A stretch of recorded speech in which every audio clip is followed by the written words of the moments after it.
Okay? That's what a healthy organization looks like.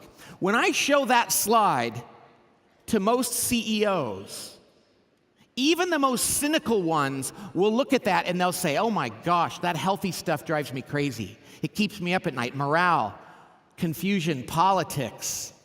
They say, I would give my left leg to make my organization healthier.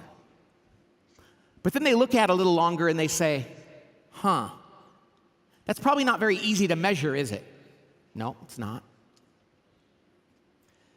It's probably a little emotional at times, isn't it? Yeah, it is. Yeah. I didn't learn about that in business school. I'll tell you what. Let's go focus on the left a little bit more. Let's tweak the dials on the smart side. They're like that old episode of I Love Lucy. You know the show I Love Lucy? You've seen the TV show? Where Ricky comes home, her husband, from work and finds Lucy crawling around on the living room on her hands and knees. And he says, what are you doing? She says, I'm looking for my earrings.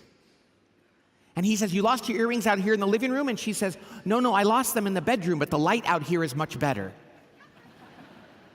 And ladies and gentlemen, let me tell you this. Most leaders find that it's a lot easier to look for answers on the smart side of the equation because you can read about it and do studies and put it on a spreadsheet or a Gantt chart.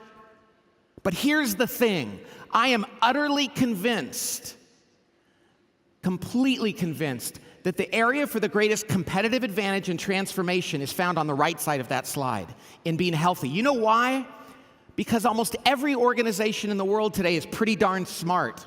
Because of the internet and nanosecond technology change and ubiquitous information, everybody knows enough about how to do their work. In 20 years of doing what I do, working with CEOs and their teams, I have yet to go into a company and walk out of a meeting with the executive team thinking these people are just too dumb.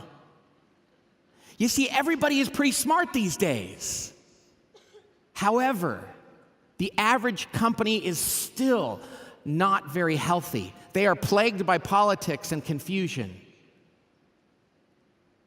And so what we're talking about here is the best way to differentiate a company in this era is to figure out a way how to make it healthy.